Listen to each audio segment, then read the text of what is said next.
Assalamu alaikum dear students, I am Anjum Shafiq, your biology teacher for grade 11, and today I am going to start one of the most important topic of this chapter, that is biological method. तो move करते हैं class work की तरफ. So biological method.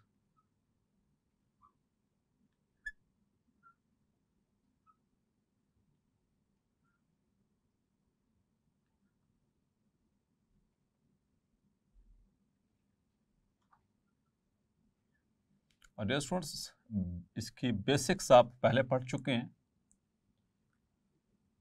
The basics you have learned in grade 9. यहाँ पर थोड़ा सा different way में जो है फर्स्ट ईयर में इन द 11th ग्रेड आप इसको स्टडी करेंगे. बाकी बेसिक सारा कॉन्सेप्ट वही है जो आप ग्रेड 9 में पढ़ चुके हैं. So biological method. Dear students, start करते हैं from the science.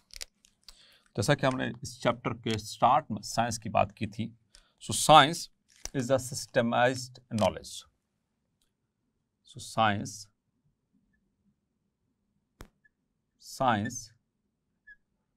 is a systematized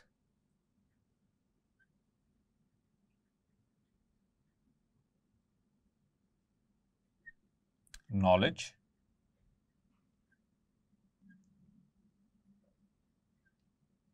and like other sciences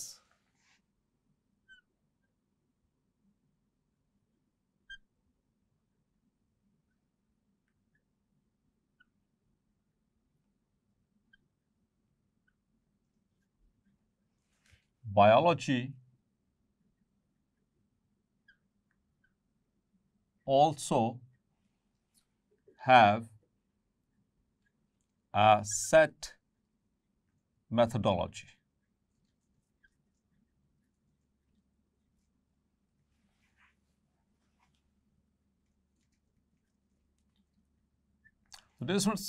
science हमने बात यही यहाँ से स्टार्ट की थी कि ये सिस्टमेटाइज्ड नॉलेज है, यानी कि एक तरतीब के साथ एक सिस्टम के तहत जो है साइंस जो है वो वर्क करती है. और इसकी मुख्तलिफ फील्ड्स जैसे physics, chemistry, astrology, astronomy, everything. और दूसरे साइंसेस की तरह बायोलॉजी भी जिस तरह बाकी साइंसेस में मुख्तलिफ तरीक़ाकार होते हैं हर प्रॉब्लम को स्टडी करने के लिए, हर किसी भी तरह की कोई कन्फ्यूजन हो उसको दूर करने के लिए, इसी तरह से बायोलॉजी के पास भी अपनी एक मेथोडोलॉजी है और जिसके ज़रिए बायोलॉजिकल प्रॉब्लम्स को सॉल्व किया जाता है. क्लियर? सो हम इसको डिफाइन करेंगे बायोलॉजिकल मेथड को. A scientific method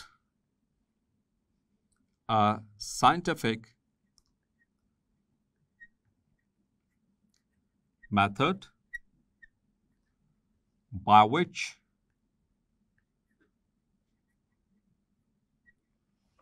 biological problems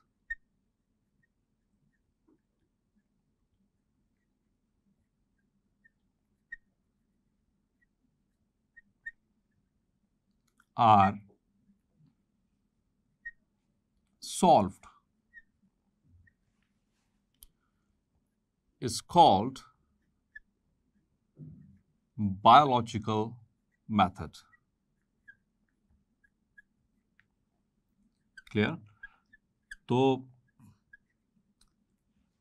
biological method एक ऐसा साइंसी तरीक़ेकार है, एक ऐसा साइंटिफिक मेथड है जिसमें बायोलॉजिकल प्रॉब्लम्स को, यानी ऐसी प्रॉब्लम्स जो जिंदगी से रिलेटेड हैं, जो लाइफ से रिलेटेड हैं, जो लिविंग थिंग्स से रिलेटेड हैं, किसी भी तरीके की any kind of biological problems, उनको सॉल्व किया जाता है. That is called as biological method. तो यहाँ पर वर्ड आया बायोलॉजिकल प्रॉब्लम्स. तो बायोलॉजिकल प्रॉब्लम क्या होती है डियर स्टूडेंट? आप पहले पढ़ चुके हैं. Biological problem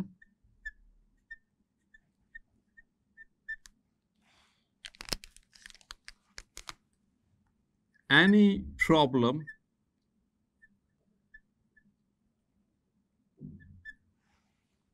or query which is related to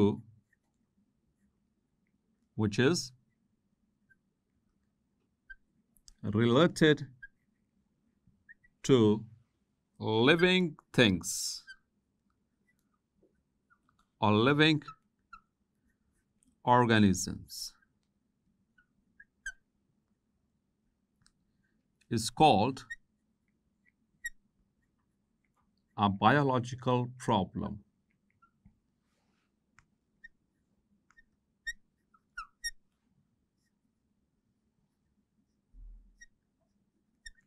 For example, why plants do not move while animals move. यानी प्लांट्स हरकत क्यों नहीं करते, वो एक जगह से दूसरी जगह चलकर क्यों नहीं जाते, जबकि एनिमल्स ऐसा कर सकते हैं. तो प्लांट्स हों या एनिमल्स हों, both of them they are the living things और living organisms. So why it is so. तो इसके लिए फिर हम इसको सॉल्व करने की कोशिश करेंगे. Clear. So this is called as biological problem. और इस बायोलॉजिकल प्रॉब्लम को सॉल्व करने के लिए जो साइंसी तरीक़ेकार, जो साइंटिफिक मेथड इस्तेमाल किया जाता है, उसे हम कहते हैं बायोलॉजिकल मेथड. क्लियर. और स्टूडेंट्स, ये मेथड है. मेथड मतलब कोई तरीक़ेकार है, उसका कोई सीक्वेंस होगा. सो डेफिनेटली बायोलॉजिकल मेथड भी एक सीक्वेंस के तहत बनता है. लेट्स सपोज कि जैसे अगर आपने चाय बनानी है, तो चाय बनाने के लिए सबसे पहले आपको पतीली लेनी पड़ेगी, को पैन लेना पड़ेगा, और उसके अंदर आप पानी डालेंगे थोड़ा सा एज़ पर योर रिक्वायरमेंट. फिर उसके बाद सेकंड स्टेप में आप उसके ऊपर जो है वो स्टोव ऑन करेंगे. फिर उसके बाद आप उसमें जो टी डालेंगे, और फिर उसके बाद आप उसके अंदर शुगर ऐड करेंगे, या शुगर पहले ऐड कर सकते हैं, टी बाद में भी डाल सकते हैं. दोनों में से कोई एक काम हो सकता है पानी के अंदर.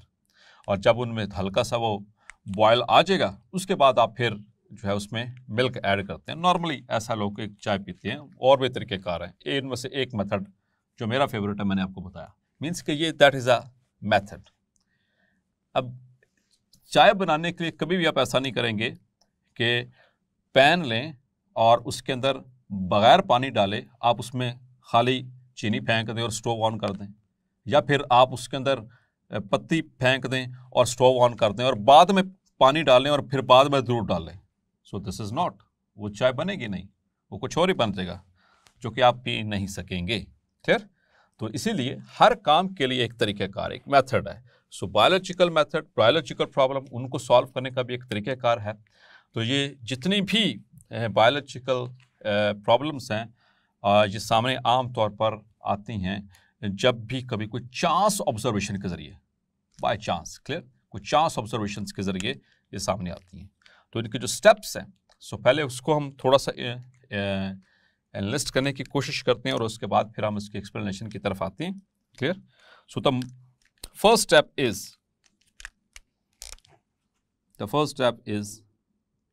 that is observations. मुशाहिदा करना, किसी भी चीज को देखना, परखना. Second is organisation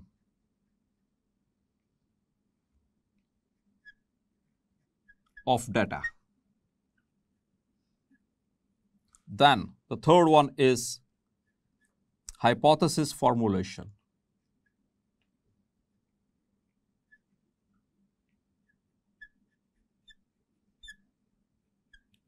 Then the fourth one is experimentation.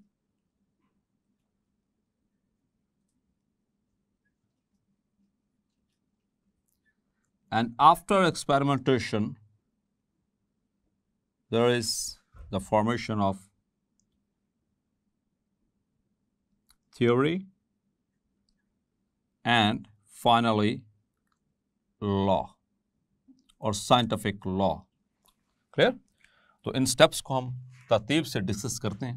तो स्टार्ट करते हैं फर्स्ट स्टेप से. The first step is observations.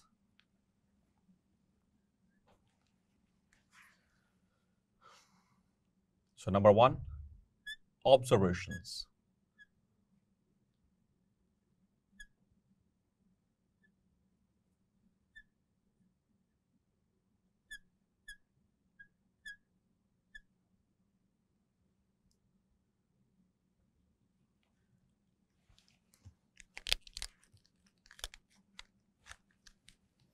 So dear students, observations means to observe anything or an action to judge.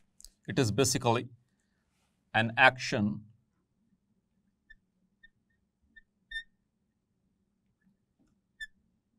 to judge. आप किसी चीज को जज करते हैं, और ऑब्जर्व या उसका मुशाहिदा करते हैं। लेकिन इन दोनों पर्पसेस के लिए सबसे पहला काम करते हैं, ये किसकी मदद से हो कि observation, by using your 5 special senses. By using your 5 special senses. ख्वासे खमसा जिसे हम कहते हैं, जो अल्लाह ताला ने 5 हमें हिस्से अता फरमाई हैं। क्लियर? सो पहली हिस्स, that is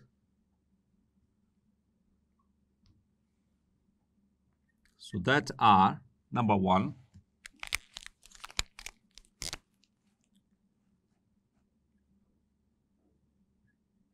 sense of smell, सूंघने की हिस्स, ऑल्फैक्शन।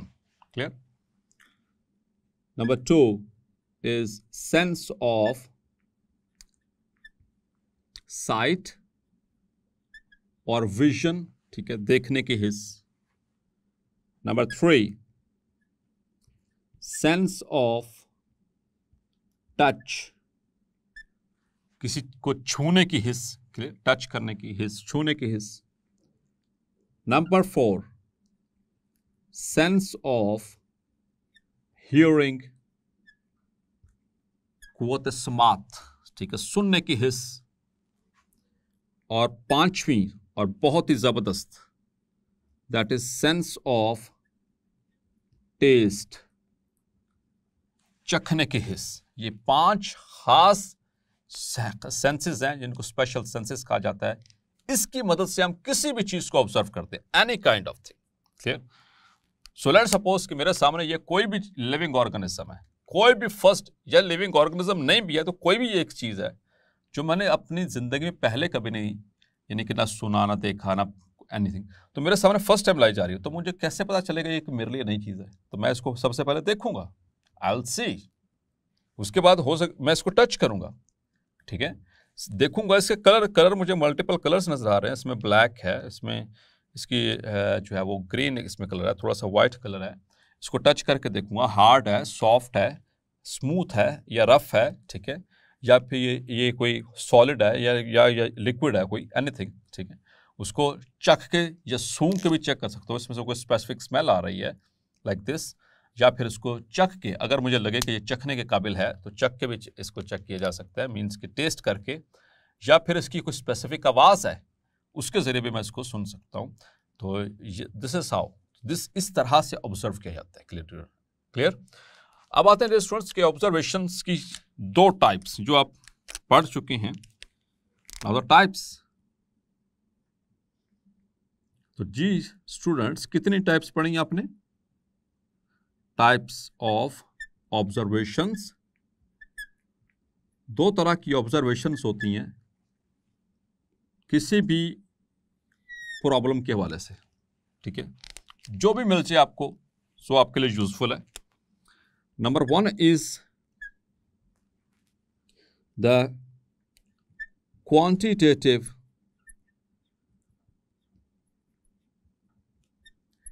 ऑब्जर्वेशंस। तो इसके नाम से पता चल रहा है क्वांटिटेटिव, क्वांटिटी की बात हो रही, तादाद की बात हो रही है, मतलब कि मैं गिन सकता हूं, मैं मेजर कर सकता हूं।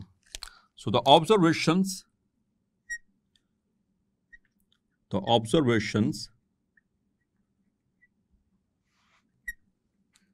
which can be recorded,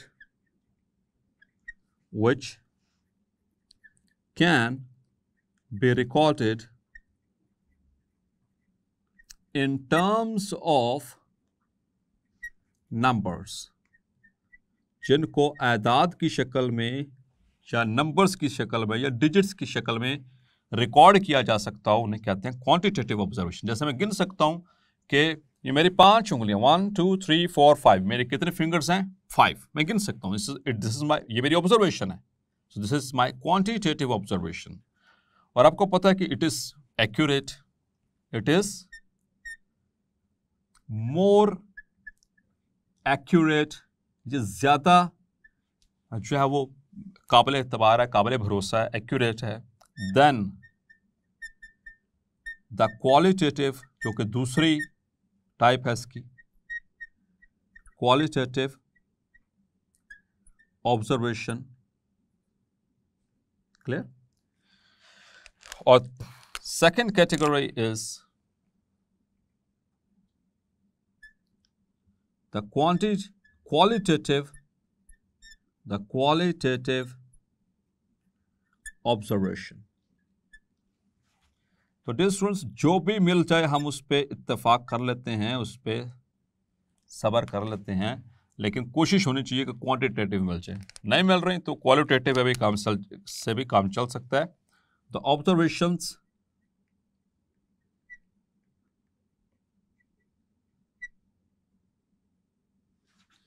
which cannot be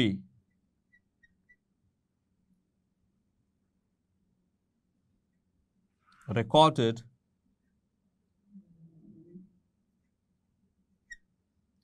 in terms of numbers,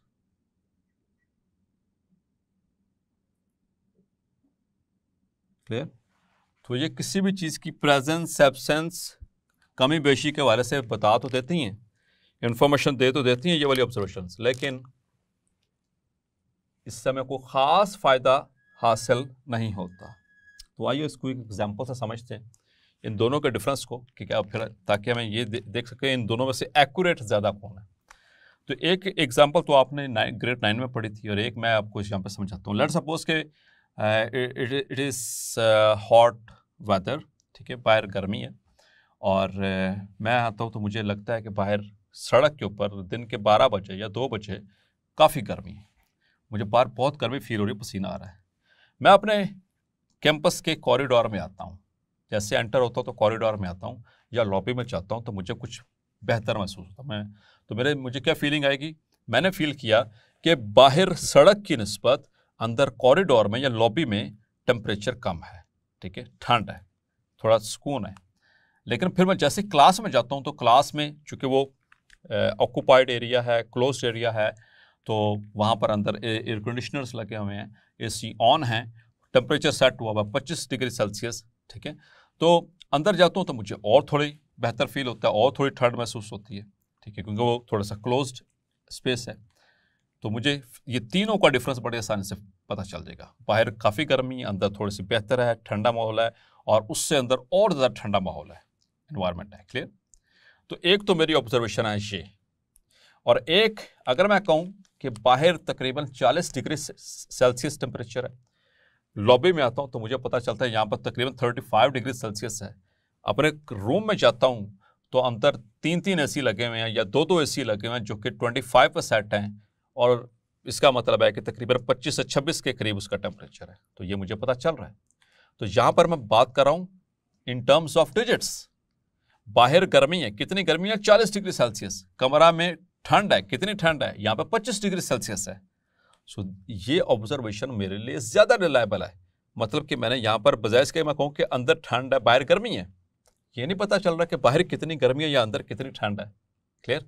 तो जिसमें आप ये बता सकें कि ठंड है या गर्म है, ठंडा या गर्म, या हल्का या वजनी, ठीक है, या ये बता सकें कि प्रेजेंट और एब्सेंट, ठीक है, इस तरह से करके बता सकें, लाइट वेट और हैवी वेट। तो इस तरह के ऑब्जर्वेशंस तो कहलाते हैं क्वालिटेटिव, लेकिन अगर आप बताते हैं बाकायदा तौर पर डिजिट्स में, so that is called as quantitative. So we prefer the quantitative observations.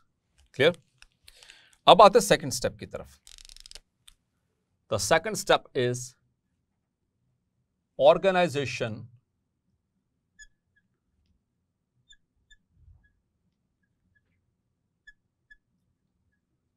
of data।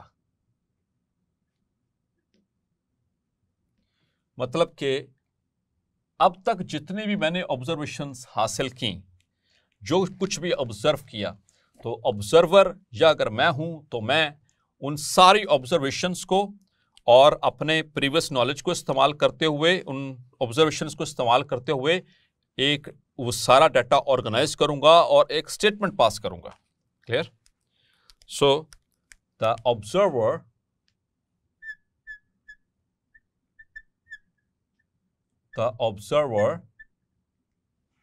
organizes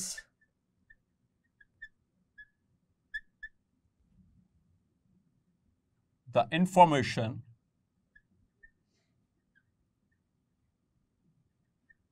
regarding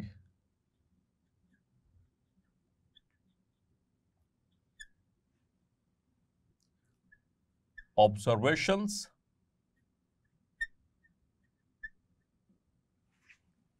into data form,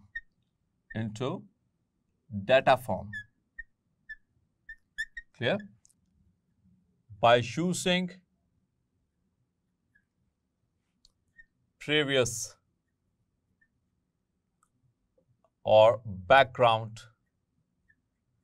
knowledge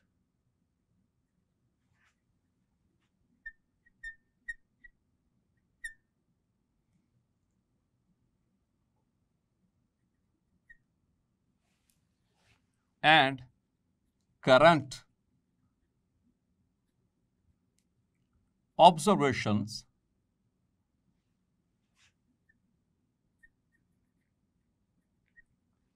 and pass a statement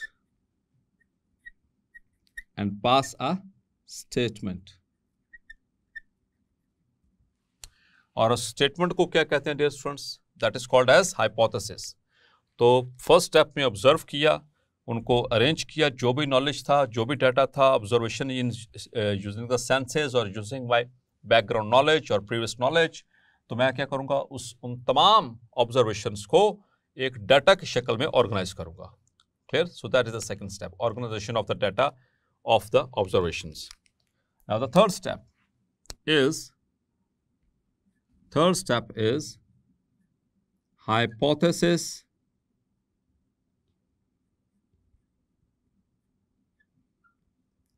formulation। अब मुझे बनाना है hypothesis, one of the most critical steps of biological method, one of the most clear। So hypothesis को पहले define करेंगे। What is hypothesis? So hypothesis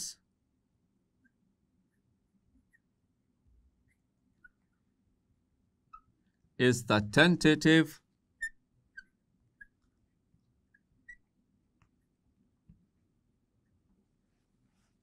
explanation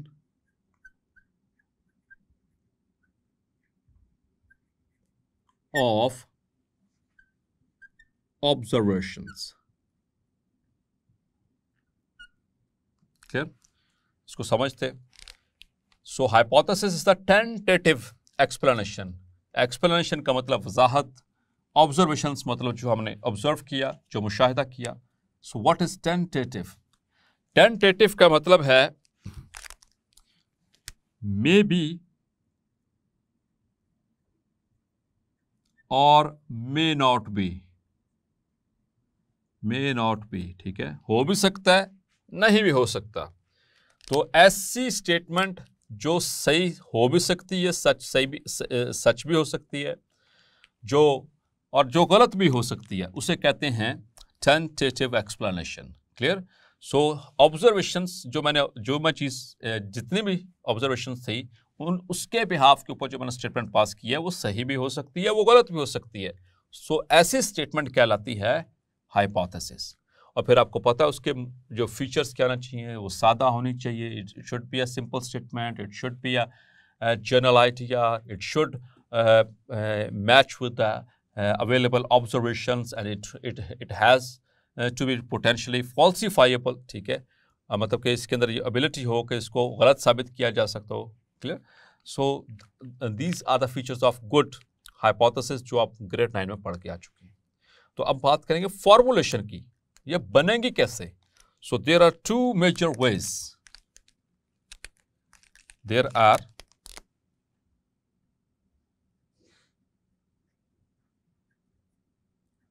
two major ways of formulating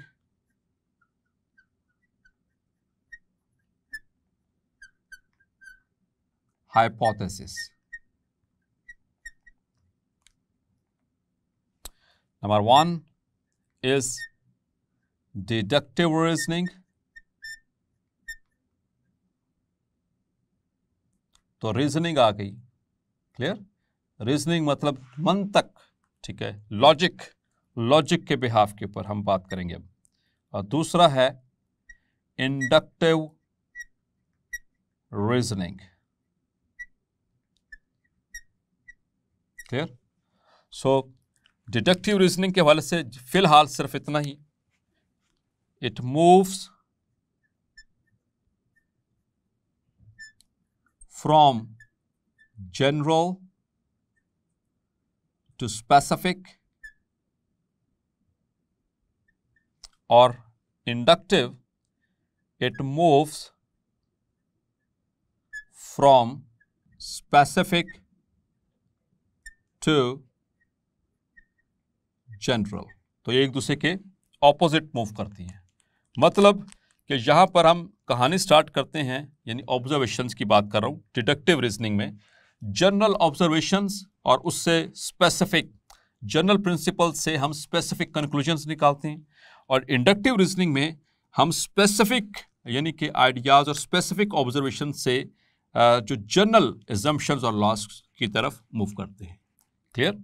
सो इसके अलावा भी कुछ मेथड्स हैं जो कि हम डिस्कस करेंगे और इसके बाद फिर हम मूव करेंगे, क्योंकि ये क्वेश्चन जो है एक एज अ लॉन्ग क्वेश्चन ये अगर आ जाए तो यानी पूरी लेंथ तो मुश्किल हो जाती है इसकी, एक ही क्वेश्चन में अटेम्प्ट करना। तो ये पार्ट्स में पूछा जाता है, like observations and hypothesis formulation, या हाइपोथेसिस फॉर्मुलेशन डिटेल में पूछी जाती है जो मोस्ट इंपॉर्टेंट पार्ट है इसका, या फिर कोई और लाइक है थ्योरी और एंड लॉ, इस तरह से पूछा जाता है, कंपैरिजन में इसको एक्सप्लेन किया जाता है।